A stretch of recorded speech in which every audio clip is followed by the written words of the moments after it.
deployment schedules and the mobilization timelines are so short that you can't build a sustainable service delivery organization.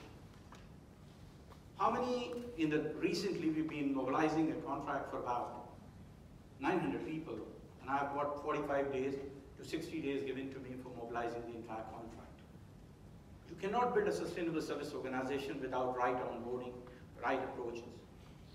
As service providers, we, of course, for us, seeking business is indeed an important element of our strategy, while sustainability is also important for us.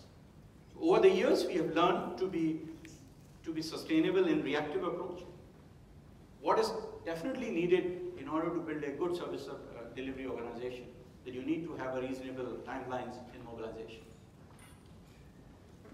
Coming back to the evolution of performance management, in this morning meeting, Darrell did talk about the Google's approach in how they try and look to see changing from the traditional model to the new, and then eventually what should emerge. So I will talk about, I think I have already addressed the problem that is primarily coming due to the traditional model, where when we take over the assets, you have primarily been given as some sort of an input mechanism. And that was the traditional model, or a lump sum pricing model where you have price based on information given to you. Of course, if I look at Middle East, there has been reasonably good new changes have happened. I would say some organizations that have really taken a lead, IMAR and many others, who have developed new processes. There is a defined measuring output. There is reasonably good service provider control over the business. But what ideally should be the case, it should be a partnership model. We should create solutions, we should measure outcome, and the partnership agreement must evolve to be more strategic than tactical. Coming back to what are the three, basically you have client who's driving by optimized project investments. He expects that a service provider has to ensure that he puts adequate investments to support the project.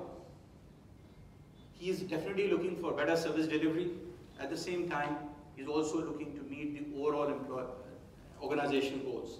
Now you know that facility management in the recent past, or I would say a recent past, back in UK and other places, it happened post 1990 when it has moved from asset management to workplace management. Asset management is a micro part of the larger workplace environment. So when you come into a workplace management requirements, there are a lot more larger goals of a facility management, not just traditional asset management. And that's something we are looking at it. Service providers' perspective on delivery and commercial prudence. Commercial prudence is critical if I have to drive operating efficiencies and I have to give glide path of savings to the clients in the future perspective. We need to work on that. Traditional pricing models, I work on almost 7 to 8 models at the moment, but my most preferred model, which I would say if we need to maintain, is the hybrid model between the, what we call it is the management fee at risk, plus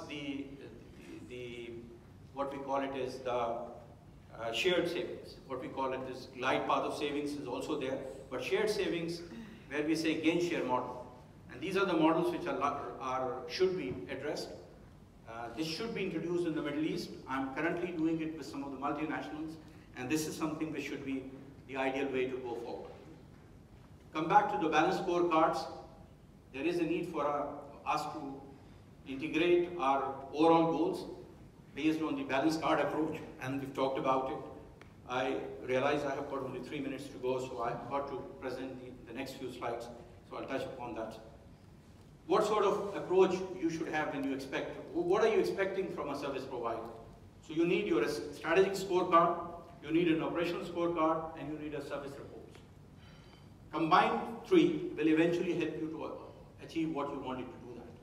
So we talk about what are those components, what are those current challenges, how do we find associate measuring tools with it, and how does we do it in context to these requirements. So I've talked about it, we've touched on most of the points that is critical from the operational perspective. The second is the financial perspective of these scorecards and these dashboards. And third is the sustainability perspective. I think the gentleman talked about sustainability. Sustainability is to be seen in our normal service delivery. It's not about green or less carbon footprints. It's not about anything else. It's about sustainability in our overall service delivery. And that's something we continue to keep emphasizing at EFS. We've got a sustainability pyramid in place in the organization, and I would strongly suggest that the facility management should look at sustainability as overall sustainability. Coming back to the SLAs and how do you, I have seen almost 600 to 900 RFPs in this year alone. And I can assure you there is never, out of 2/3, there's never an alignment when it comes to SLAs. How do you define SLAs for a simple MEP business? But unfortunately, these are challenges, and we need to somehow look to see how we can align to have a more standard document coming so that eventually it's easier for us to build something more. We talked about cleaning, so these are the usual standards onto that. A suggested scorecard for an IFM, I think this is our perspective of scorecard based on a very simple requirement. And that's what is my presentation. I've got one more slide which I would like to just conclude.